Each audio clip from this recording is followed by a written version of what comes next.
बनाने शुरू करने पड़ेंगे वैदिक काल के। वैदिक काल मैंने आपको थोड़ा थोड़ा समझाया था और उस समझने के बाद कहीं कहीं से पढ़ाया था उसको, लेकिन ये मत मानो कि हमने पढ़ा, वो मैंने सिर्फ एक पिक्चर बनाई थी। हम इसको आज से अपने नोट्स के फॉर्म में बनाना शुरू करेंगे, पहले आज भी थोड़ा समझेंगे। है क्या वैदिक काल? जिस टाइम की जानकारी हमें वेदों से मिली वो वैदिक काल कहलाया। और वेद कितने? 4। आज उन्हीं से शुरुआत करते हैं, क्योंकि लाइफ तो मैंने आपको बता दी थी। कितनी फ्रीडम थी ना, लड़कियों की शादी 16-17 साल में मन मर्जी से अंतरवर्णीय विवाह कर सकती थी, पूरी जिंदगी शादी ना करती अमाजू कहलाती, बाप की संपत्ति में हिस्सा ले सकती थी, संपत्ति थी क्या, गाय और ये सब चीजें, और पूरी जिंदगी पढ़ाई लिखाई का काम करती, ब्रह्मवादिनी कहलाती। और एक टर्म बताया होगा मैंने आपको, जिसमें कि वो अपनी इच्छा से जैसे पुत्र चाहती वैसी प्राप्ति कर सकती थी, क्षेत्रज कहलाता था। ऐसा जो बेटा होता था क्षेत्रज, बड़ा एडवांस्ड सोच थी, आज भी ऐसा होता नहीं है। नियोग की प्रथा, तो बड़ा खुलापन था। हाँ, सत्ता पिता की थी, लेकिन औरत की बराबरी थी, यज्ञ में, हर चीज में, अनुष्ठान में, घर में, परिवार में, हर जगह औरत की इंपॉर्टेंस। सभा समितियों में औरतें जाया करती थी। 500 साल बहुत बढ़िया चला, किसी को अपने घर बनाने की चिंता नहीं थी। कच्चे अपने घास फूस के घर बनाते, अपने जानवरों के पीछे पीछे घूमते। 500 साल कभी किसी के मन में नहीं आया कि पक्का घर बना लूं, ईंटें पका लूं, चार दीवारी कर लूं, सुरक्षा। उनको सारा चिंता थी हमारी गायों की संख्या कैसे बढ़े, क्योंकि समृद्धि का मतलब गाय, भैंस, ये बकरी और भेड़ और ये सब चीजें। तो 500 साल आराम से कटे। उस टाइम ज्यादा कोई बहुत पैसे, बहुत सेना, ये सब था भी नहीं। हाँ, निष्क नाम का सिक्का कहीं कहीं एग्जाम्पल है, ज्यादा नहीं है लेकिन वो। अच्छा, उसके बाद लाइफ हुई थोड़ी स्टेबल। कैसे? लोहा, लोहे ने देखो जिंदगी बदली। और लोहे ने फिर दो कम्युनिटीज का बड़ा नुकसान किया। एक तो महिलाओं का, स्थिति गिरी उनकी, क्योंकि पुत्री जन्म से लोग चिढ़ने लग गए। और दूसरा शूद्रों का, जिनको कह दिया कि तुम्हें सिर्फ वही काम करना है जो बच गया। और बचा क्या? सेवा का। ब्राह्मणों ने पढ़ाई लिखाई का काम संभाल लिया, क्षत्रियों ने ताकत का राज करने का, वैश्यों ने व्यापार का। बच गया जो काम, वो बेचारे शूद्रों को बिना मन के भी करना पड़ा। और अगली पीढ़ियों को कह दिया ना तुम कुछ भी सुनोगे भी नहीं, अच्छी शिक्षा, तो दिमागी विकास होने ही नहीं दिया। ऐसे ही महिलाओं का, स्टार्टिंग में बराबरी पर थी, फिर घर तक सीमित कर दी। जो घर रहेंगे तो दिमाग उनका अपने आप कम हो जाएगा। इसलिए लंबे टाइम तक धीरे धीरे धीरे औरतों का और शूद्रों का दिमागी विकास। अब तुम किसी एक बच्चे को, बहुत ब्रिलियंट घर में पैदा हुआ, एक कमरे में सीमित कर दो, उसे ना कोई बताने वाला हो, ना कोई बोलने वाला हो, ना उसको ये पता चले कपड़ा कैसे पहनना है, बस उसके कमरे में एक प्लेट खिसका दो, खाना खा ले, पानी पी ले, सो जाए। 20 साल बाद तुमने उस बच्चे को बाहर निकाला, तो तुम्हें क्या लगता है वो वेल प्रेस्ड कपड़े पहनने वाला, इंग्लिश बोलने वाला बनेगा? वो जानवर होगा बेटा। उसको किसी ने ये तक नहीं बताया होगा कि कपड़े पहनने चाहिए। वो 20 साल का इंसान बिल्कुल बुद्धिहीन, क्योंकि डेवलपमेंट तो समाज में रह के होता है ना। अंदर बंद को किसी ने बताया ही नहीं कि कपड़े भी पहने जाते हैं, उसको पता ही नहीं है। उसने कभी किसी से बात नहीं की, उसको बोलना नहीं आता, उसको ये भी नहीं पता कि ब्रश करनी पड़ती है, साफ सुथरा रहना पड़ता है। यानी समाज से सीखते हैं। औरतों को कहा तुम्हारा कोई समाज नहीं, घर तक सीमित रहो, तो सीखेंगे कहाँ से? फिर मजाक उड़ाने लगे कि नीची जाति के लोग ऐसे होते हैं, औरतें ऐसी होती हैं। रियलिटी क्या है कि उनको बाहर निकलने का मौका ही नहीं मिला। ठीक है, चलो, अब ये सब तुम्हें कैसे पता? तुम्हें पता चला, ये मुझे पता चला, हम सबको पता चला हमारे 4 वेदों से। जितनी बात हम जानते हैं ये वेदों से बताई, वेदों ने बताई हमें। वेद कितने हैं? 4। इनमें सबसे पहला वेद है ऋग वेद। दूसरे का नाम है यजुर, यजुर वेद, देखो र यहां चढ़ा हुआ है। फिर एक है साम वेद, और फिर है अथर्व, अथर्व, देखो र ऊपर है, अथर्व वेद। वेद अलग शब्द, अथर्व, अथर्वा ऋषि का है ये। ऋग्वेद में सिर्फ और सिर्फ प्रेयर्स हैं, भगवानों की प्रार्थनाएं हैं, भगवानों की स्तुति हैं। इसमें कोई कहानी कविता टाइप नहीं है, सिर्फ और सिर्फ इसमें ऋचाएं हैं। ऋचाएं का मतलब है प्रेयर्स। जैसे मॉर्निंग में कोई प्रेयर करे, अब ओम भूर्भुवः स्वः क्या है? हमारी प्रेयर एक तरह से। किसको कहते हैं ओम भूर्भुवः स्वः? जैसे गायत्री मंत्र है, गायत्री मंत्र किसके लिए? उगते हुए सूर्य के लिए, सुबह के टाइम गाया जाता है। जैसे अपने घर में रात में 12 बजे ओम भूर्भुवः स्वः नहीं चलाना, वो उगते हुए सूरज को एक तरह से हम याद करते हैं, तो सुबह के टाइम सुना जाता है। तो इस तरह की ऋचाएं, प्रेयर्स, इंद्र भगवान की और बहुत ब्रह्मांड के अलग अलग देवताओं को जो जो मानते थे उन सब की प्रेयर्स हैं। तो ये सब गाई जाती थी। इनको गाने वाला आदमी कौन होता था? उसी को बोलते थे होता, या उसी को कहा जाता था होत्री। अब ऋग्वेद क्या है? कुछ पुराने टाइम के ना बेटा इंटेलिजेंट थोड़े जो ब्राह्मण वर्ग के लोग थे, तब तक काम बैठा नहीं, तब तक कोई भी ब्राह्मण बन सकता था। उनको बहुत अच्छी अच्छी बातें पता चली। कहते हैं भगवानों ने ऋषि मुनियों को बताई, ऋषि मुनियों ने इंसान को बताई। अब पता नहीं इसमें सच झूठ कितना है, लेकिन हम मानते हैं कि ऐसा हुआ था। तो जो ये वेद लिखे ना, वो लोग नॉर्मल आदमी नहीं थे जिन्होंने वेदों पे लिखा। वेद व्यास एक इंसान थे, उन्होंने इकट्ठे किए, लेकिन लिखे किसने? तो ये कहलाते हैं अपौरुषेय, यानी वो पुरुष नहीं थे। अपौरुषेय, भगवानों से इंसानों तक आए ये वेद, उनका ज्ञान हम तक पहुंचा और वो ज्ञान जबानी भगवानों ने बताया ब्राह्मणों को, उस टाइम के ऋषि मुनियों को जो कोई कोई 1000 साल जिंदा रहते थे, और उन ऋषि मुनियों ने बताया जनता को। आज हमें कैसे पता? लिखा हुआ है, तो कोई सोर्स तो बनता है ना। तो ये अपौरुषेय हैं। ऋग्वेद में कहते हैं जो उस टाइम पे इकट्ठे किए महर्षि वेद व्यास ने, तो उन्होंने 10 अलग अलग ना किताब टाइप इकट्ठी कर ली। अब उस टाइम पे कोई कागज तो था नहीं, तो जो पेड़ों के ये थे ना छाल, इस पे लिखते थे वो उस जमाने के आदमी। या कितने मेहनती होंगे, सोचो कितना अलग हटके काम करते थे। उनके उस काम के कारण आज हम ये पढ़ पा रहे हैं, नहीं तो हमें पता ही नहीं चलता, हम उतने ही बेवकूफ होते, दिमाग का विकास ही ना होता। तो उन्होंने क्या बताया? उन्होंने कहा किसने किया ये काम? वेद व्यास जी ने। वेद व्यास जी ने पूरे देश में भ्रमण किया, कहीं कहीं कहीं कहीं जंगलों में, और जहां जहां उन्हें लिखे मिले वो ताड़पत्र या इस तरह के, वो इकट्ठे किए और फिर बाद में उस सबको संकलित करके कहा ये ऋग्वेद है। और उस ऋग्वेद में उस जमाने के, क्योंकि हमें पढ़ना आ गया था संस्कृत, उस जमाने की लाइफ, खान पान, पहनावा, आभूषण, औरत आदमी के बीच का अंतर, आजादी, सब बातें लिखी हुई थी। तभी तो मैं आपको जो मैंने लास्ट क्लास ली और जो आज बोल रही हूँ कैसे पता? हमें कोई हमारे दादा दादी ने थोड़ी ना सुनाया, इन किताबों से पता। तो सोचो वो लोग लिख के चले गए। तो वेद व्यास जी ने इकट्ठा किया है, सिर्फ संकलित, इन्होंने लिखा नहीं है, लिखा था ऋषि मुनियों ने। तो ऋषि मुनियों ने जो लिखा भी इनको बाद में मिला, बहुत सालों बाद, फिर इन्होंने इकट्ठा किया। और जब इकट्ठा करने गए, ये थोड़ी पता था कि पहले ये लिखा गया फिर ये फिर ये, इन्होंने तो इकट्ठा कर दिया। 10 एक तरह से मंडल मान लो उस ऋग्वेद में। अब ऋग्वेद एक मोटी सी किताब है, उसमें 10 मंडल है। मंडल को चैप्टर समझ लो तुम याद करने के लिए, 10 मंडल।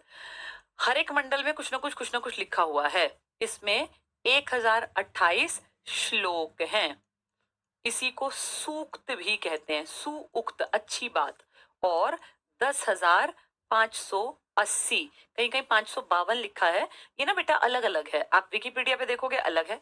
सबसे ज्यादा जो बड़े लेवल पे किताबों में लिखा है वो 10,580 है। ठीक है, ये मिले हैं मंत्र। अब 3 चीजें हो गई, मंडल, सूक्त और मंत्र। मंडल सोचो मोटा हिस्सा, 10 हिस्सों में भाई, 1 2 3 4, फिर उनके अंदर लिखे श्लोक या सूक्त, उस श्लोक के अंदर मंत्र हैं। इसको सीधी सादी बात है बेटा, पॉलिटिकल साइंस से समझो। पॉलिटिकल साइंस की किताब है हमारी, उसमें हम संविधान पढ़ते हैं। संविधान के अंदर 3 चीजें पढ़ते हैं, क्या क्या? भाग, अनुच्छेद और अनुसूची। सेम ऐसे ही ये है। ये भी नहीं आता, सुनो, जो हिस्ट्री वाले स्टूडेंट्स हैं, मान लो किसी को पॉलिटिक्स ना आती हो, मैथ्स की बुक याद करो। तुमने छठी, सातवीं, आठवीं में मैथ्स पढ़ा, मैथ्स में यूनिट थी, यूनिट के अंदर एक्सरसाइज थी, पीछे आंसर्स थे, बिल्कुल ऐसे समझो। यूनिट की जगह यहाँ कह दिया मंडल, तो कुल मंडल कितने, कुल यूनिट कितनी थी तुम्हारी? 10 थी, मान लो मैथ्स की बुक में। उसके अंदर एक्सरसाइज थी, एक्सरसाइज को यहाँ श्लोक कह दिया, और एक्सरसाइज के अंदर क्वेश्चंस थे ना, उसी को यहाँ मंत्र कह दिया। तो मंत्र ज्यादा है। अब इमेजिन करो, टोटल आपसे पूछे कितनी यूनिट, तो आप कहोगे 10 यूनिट थी। पूछे एक्सरसाइज, हर एक में 4 5 तो 50 होंगी, 100 होंगी। फिर क्वेश्चन, तो एक एक्सरसाइज में 20 क्वेश्चन, 15 क्वेश्चन, 10 क्वेश्चन, 12 क्वेश्चन, ऐसे थे ना। तो इसी तरह से समझ लो कि 10 तो मंडल थे, 1028 श्लोक थे, और हर एक श्लोक में कई कई मंत्र थे। एक श्लोक में ना 3 से लेके और 300 तक मंत्र थे। किसी में एक श्लोक में 3 है, किसी में 5 है, किसी में 7 है, किसी में 10 है, किसी में 20 है। तो ये 10,580 बन गए अपने आप ही।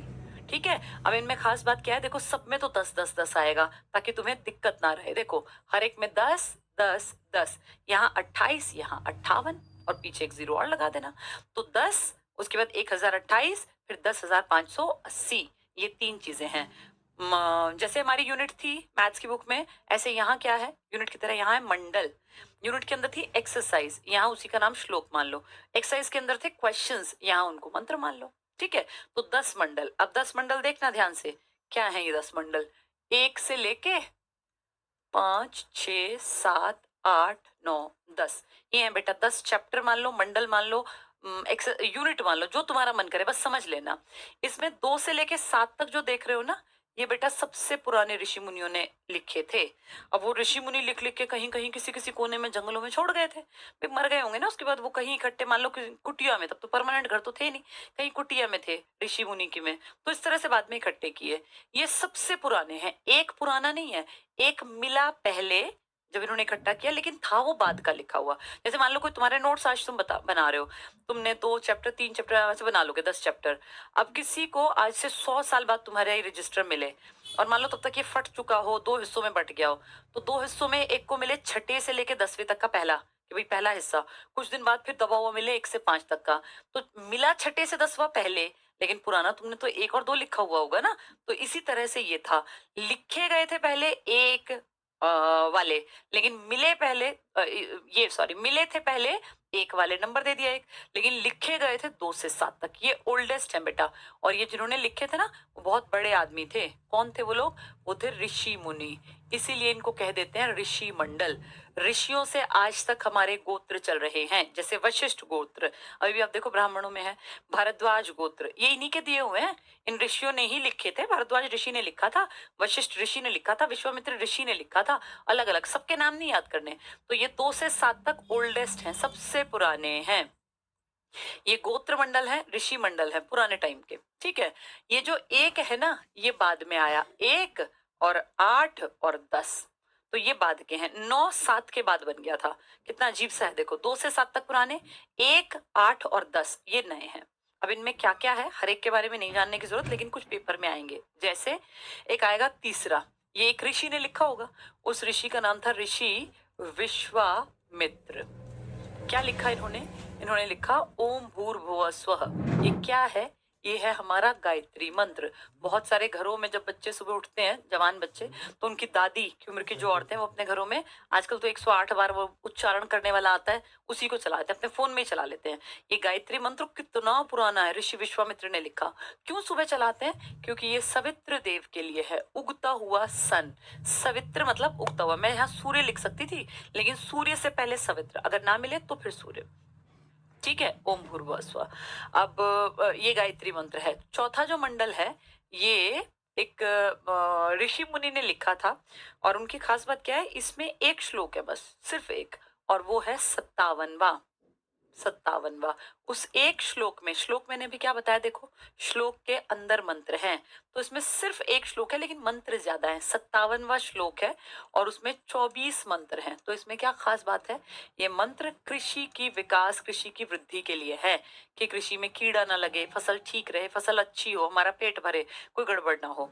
तो खेती की सिर्फ इतनी इंपॉर्टेंस है कि 10,580 में से सिर्फ 24 खेती के हैं, बाकी 10,500 कितने ज्यादा, वो जो वो सारे हैं वो किसी और चीज के लिए, यानी खेती सेकेंडरी काम था इनका, ये जम के रहते ही नहीं थे ना, तो खेती सेकेंडरी था। सिर्फ 24 मंत्र हैं।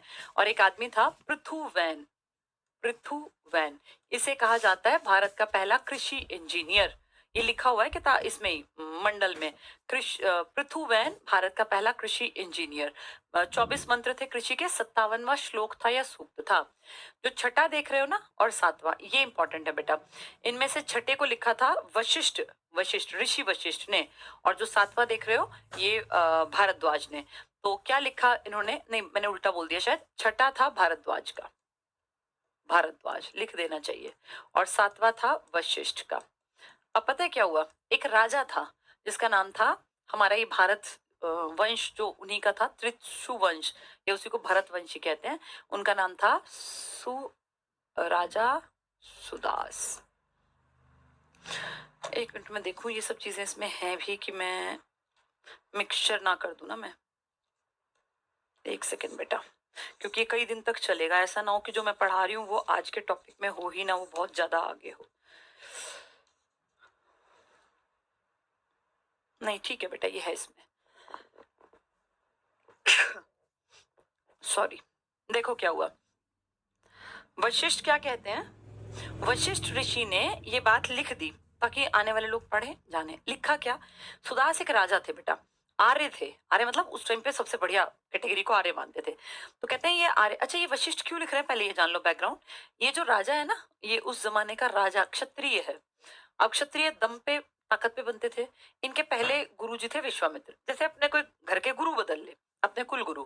तो विश्वामित्र से पता नहीं क्या इनका क्या बहसबाजी क्या हुआ होगा, उनको इन्होंने हटा दिया और कहा हम नए कुल गुरु बनाएंगे, वो होंगे हमारे ऋषि वशिष्ठ। भाई दोनों ही बड़े ऋषि थे, वशिष्ठ आ गए।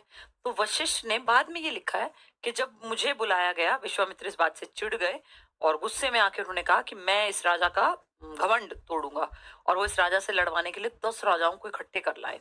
उन 10 में से जो लड़ेंगे इनसे, इसका मतलब लड़ाई, 5 राजा थे ताकतवर आर्य, और 5 थे जो आर्य नहीं थे, अनार्य थे। यानी 10 राजाओं की सेना, संयुक्त सेना सुदास से लड़ी। ऐसा हमें कौन बता रहा है, ये क्योंकि ये अपनी भैया कोई भी आदमी अपने टाइम की बड़ाई करेगा ना। ये कह रहे हैं वो उन्होंने भेजे ये लोग। लड़ाई हुई। अब लड़ाई कहाँ हुई? लड़ाई हमारे इलाके में, आज का जहाँ भारत का ये पंजाब का इलाका है, यहाँ पे लड़ाई हुई। और इस लड़ाई में सुदास विजयी हुए, सुदास जीत गए। ये भरतवंशी हैं, इन्हीं से हमारा नाम पड़ा भारत। कहीं कहीं त्रिशु ये कबीला भी लिखा है। कबीले थे ना उस टाइम, मैंने आपको पहले बताया था। कबीलाई समाज था, एक जगह टिक के नहीं रहता था, घुमंतु प्रवृत्ति का। तो कबीलाई कौन सा कबीला था? त्रिशु।